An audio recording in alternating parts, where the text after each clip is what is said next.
Yo, what's going on everyone? My name is Damien, also known as qybii. How is everyone going today?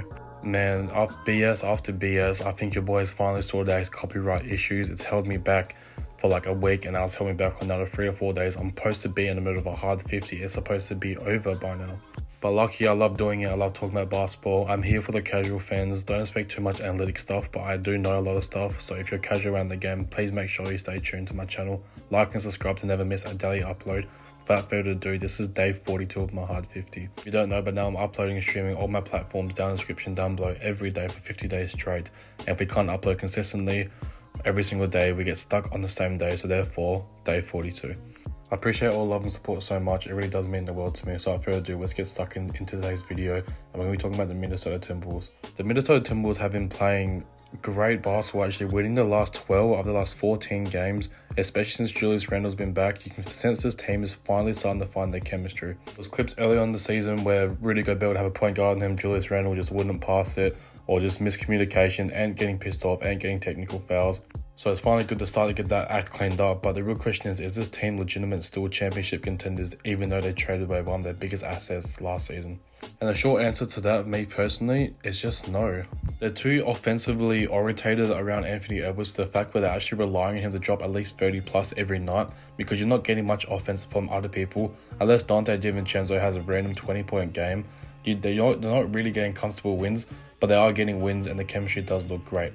So the short answer was no, but I guess I could squeeze in as a maybe, and I'll explain why to you guys right now. The Minnesota Timberwolves, as of right now, are currently on a 7-game winning streak, which has been overlooked a lot since Golden State Warriors are also on a 7-game winning streak. But I'm not making a video about them just yet. I'm waiting for them to verse some healthy, great teams before I can really establish where the hell that team is at. And as I said twice in this video now, they're starting to find their rhythm, their flow a bit more. Julius Randle. It's actually every game that Julius Randle hasn't played. So he's missed 12 games, and in those games, the Minnesota Timberwolves are 2-10. Can you believe that? So Julius Randle is a massive part of this team defensively, offensively. He actually has picked up his defense a lot.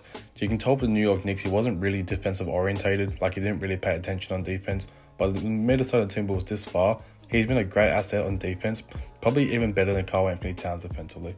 And as we know, Karl-Anthony Towns and playoffs after playoff season, like all season games or whatever it may be, he was getting into a lot of foul trouble. So having a big man like Julius Randle come in and play solid defense without having a single foul-out game so far this season has been quite astounding, actually. And let's not get it fucked up. Karl-Anthony Towns is the better player. I'm just talking about defensively, where Julius Randle could stay in majority of the game, play 35 to 40 minutes, and still give you that legit effort night in and night out. Speaking of Julius Randle, his stats actually are kind of like heading towards a career low, but his impact on this team has been significantly better than what it was on the Knicks. He's averaging 19.7 rebounds and a career high 5 assists per game. So he's really starting to learn how to play make and play off Rudy Gobert. Not so much play off Rudy Gobert, but play off Anthony Edwards and play with Gobert, whether that be like a short bounce pass inside the paint, whether that be a lob. There's been numerous lobs against the two, which has actually been very good to see. I mean, Rudy Gobert ain't chucking any, but Julius is chucking him to Rudy. Randle's inside-out game has been very good as well. He's shooting kind of low from the 3-point range at just under 35%, but for someone who shoots 6 attempts per game, for someone as his play style, is actually pretty decent, not gonna lie. He's shooting a very healthy 45 or 47.5% inside the arc as well, so he's really getting it done inside and out. Obviously, the man that runs this team, the star, Anthony Edwards, has had an outstanding season so far, averaging just under 28 points, and he actually leads the league at the moment in 3-pointers made, sitting at 387, which is actually quite unreal. I mean, can we expect to keep seeing this production from Anthony Edwards, especially when it comes playoff time? We'll have to see if that's what the coaching staff and company will want to do in that series. But if you have Anthony Edwards shooting a pretty decent clip from the 3-point arc, I mean, when it comes to the 3-point numbers, every single number is a career high other than his percentage. So his shot for Tennessee's, his average per game from the 3-point line are all up career highs. But he shoots 10 threes a game, and he's actually shooting at 40%, which I just said just before, yes, it's actually heading towards a career low for Anthony Edwards. He used to be pretty accurate, even more accurate out there. But obviously now, since he's launching at least 10 shots per game from out there, obviously you're going to see it drop a slight bit as he adjusts to the 3-point game and expands his game just as more as he has been year after year. Naz Reid, just doing Naz Reid things, 15 points per game, 6 rebounds, shooting 45% inside the arc and 37% outside the arc. And if you guys are interested to hear more about Jaden McDaniels, I did make a dedicated video to him. It should be like my last 3 or 4 videos about just how much he's expanding his offensive game, and that's helped this Minnesota team drastically. Ever since obviously they traded away Karl-Anthony Towns, they haven't had that offense. Karl-Anthony Towns brings way more offense than what Julius Randle does. It's just Julius Randle works both sides of the ball just as hard and can actually play some decent defense. So Jaden McDaniels expanding his bag. Just used to be a guy that could just leave open on the 3-point line, and no guy would look at him if he started dribbling. But now he's got the offensive bag, kind of looking like a young Shea out there, I'm not going to lie to you. But obviously not to that extent. I'd give him maybe like 30-40% of Shea, but yeah. Rudy Gobert, Dante DiVincenzo both averaging 11 points per game. You got Mike Conley as well, and you got Bones Hyland now on the team who's actually in the G League. He just needs a proper chance.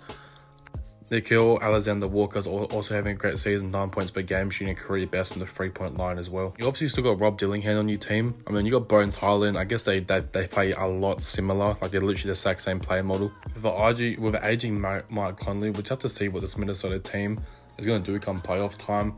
Obviously, they're going to just like stick to their veteran point guard. But it'll be interesting to see if any of these young bloods, like Bones Hyland or Rob Harrington, gets any minutes. I said Harrington, I meant Dillingham. I'm not gonna beat that out. If I make a mistake, I'm gonna correct myself straight away, you know what I'm saying? So the Minnesota Timberwolves do have pieces around them to make a deep push into the NBA playoffs once again. But just realistically, if the Mavericks were healthy and they were gonna make playoffs, that's a team that will just fucking destroy them due to the interior threats that they have. Obviously Anthony Davis, Daniel Gafford, but that isn't the case.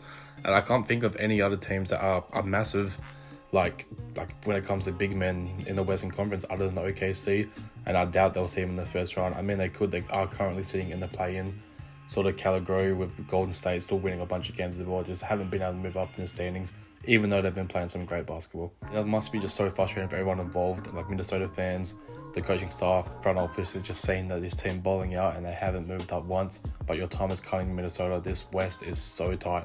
Literally 2 games separates 2 to 7th. It's so crazy. I mean, when it comes to overall team stats, actually aren't too bad. They're 19th in the entire league in points per game. They average 119, which is crazy for 19th.